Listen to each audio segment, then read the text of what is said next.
Hello. So take a look at this clip of the map encryption that was submitted in 2013. At first glance, you might assume that this is just your typical old school rhythm game map. We have some triples, some jumps, maybe some very soft tech but not that much later down the line.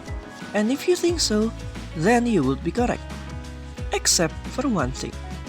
This is not an OSU standard map. In fact, it is an OSU catch map. And it actually is just one of the many early catch maps that you may find to be a banger when you play it in standard. Let me explain. You see, if you open a modern catch map in the editor nowadays, be it because that you wanted to learn catch mapping, or just out of curiosity, or for any other reason really, chances are you'll be met with maps that are just incomprehensible to people outside the catch mapping sphere. I mean, look at this slider. What even is this? But as you might have guessed by now, this hasn't been always the case. And to look at this phenomenon, we need to take a look at the history of the game mode itself from the very beginning. According to the wiki, OSU Catch, or otherwise known as Catch the Beat back then, was first introduced into OSU in November 28 as a game mode inspired by Easy to Catch, which by itself is a minigame that was present in the Easy to DJ arcade system. And similar to how Easy to Catch based their game on their main modes charts, only with the nodes being converted into fruits and the timing line into a space for the catcher character to move, back then, all you can play in Catch were converted standard maps, and the idea of a dedicated Catch map was nothing but a distant thought. This was the case until at least February 2010, when the OSU editor first allowed maps to be set to the Catch game mode by default. But still, this didn't really kickstart the catch mapping scene as we know now. With the exception of two specific catch maps that got ranked in 2010, also if you want to read more about this by the way, catch difficulties wasn't really officially rankable until 2012, and even then, there were some significant opposition from certain prominent community members to this change. Combine this with the fact that the Catch World Cups wasn't really picked up by the official World Cup organizers until 2013, and that the tournament that year was still heavily leaning on converted standard maps, and we can draw our answer to the question here. In the early days, there just really wasn't any particularly good incentive for people to create a catch map, yet alone to invent a new mapping meta. Think of it. You wanted to rank a catch map?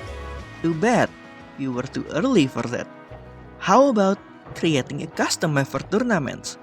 Well, good luck pitching that idea on an era where tournaments weren't even the norm yet.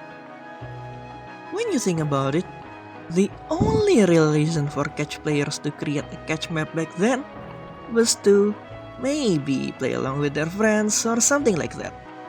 And even so, this was the time where everything was still convert-centric. Even the top catch players, they play converts all the time. Given all this, it only made sense for certain early catch-specific maps to look up to standard maps that played well in catch, such as Yah's Go Berserk map, which has now attained a legendary status in the catch community by the way, to see what worked and what didn't. The similarity of the early catch maps to their standard counterparts were perhaps, unsurprisingly, more prevalent in maps made by mappers who were also active in the standard mapping scene, such as Sinley. Now, Sinley of course was a standard BN back in the days, but on top of that, she was also a formidable catch player of her own. And when she was active in her catch mapping arc, such as when she made this map of colorful movie mix that you're seeing on screen right now, you can see just how much standard mapping influenced the way she did her catch maps. Elsewhere, the mapper Louis Cypher, who was mainly a catch player himself, even went further beyond when he created and ranked his map of Jubit's William Tell Overture in 2011. Now, if you've been paying attention, this was a year where catch-specific maps weren't truly rankable just yet. But back then, he had this brilliant idea. Hey, what if I just make a standard map with a heavy focus and symmetry on horizontal movement to the point that it practically moonlights as a catch map? Well, he never said it directly, of course, to my knowledge. But I mean, just look at the map.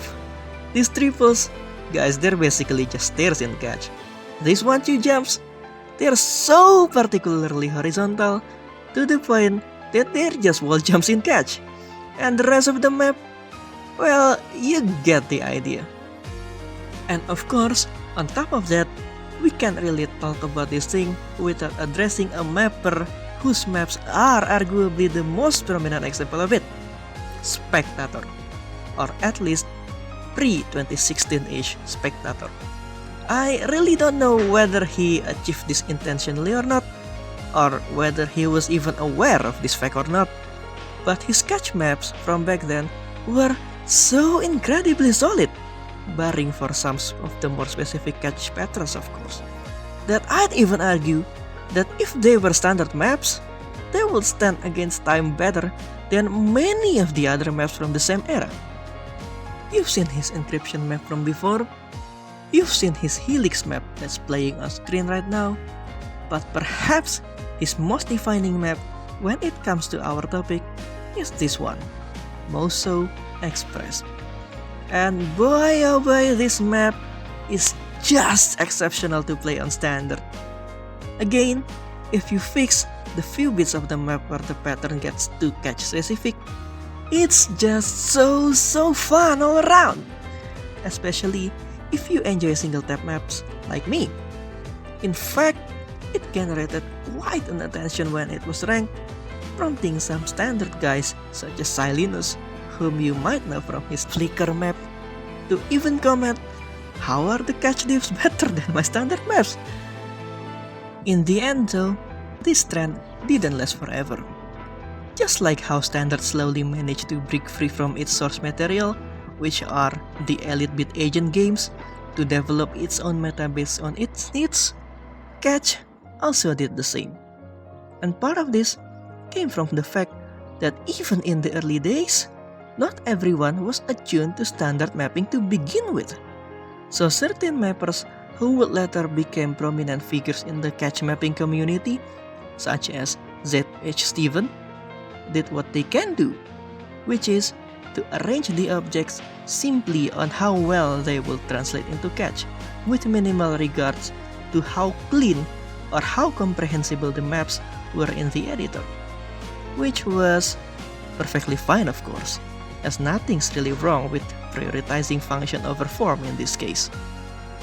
And although you can still see the impact of standard mapping in these early maps, over time, this influence started to wane, and by, 2017 maybe, virtually all catch maps have converged to the freeform mapping style that we all see now.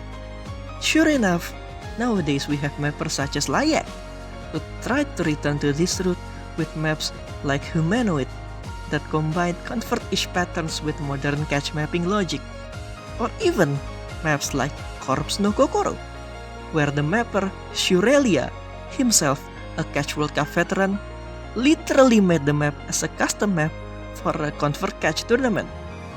But the days where catch maps were congenial with standard were already long behind. Either way guys, thanks for watching. I know that this topic may sound niche, and to be fair it kind of is, but see, a while ago I was working on the Convert article for the Osu Wiki, and during my research, Pepe himself confirmed that someday Osu Laser might just support conversions across all modes. So yeah. All in all however, this video has been fun to make, and hopefully you all learned something new and interesting today. As always, until then, see you next time.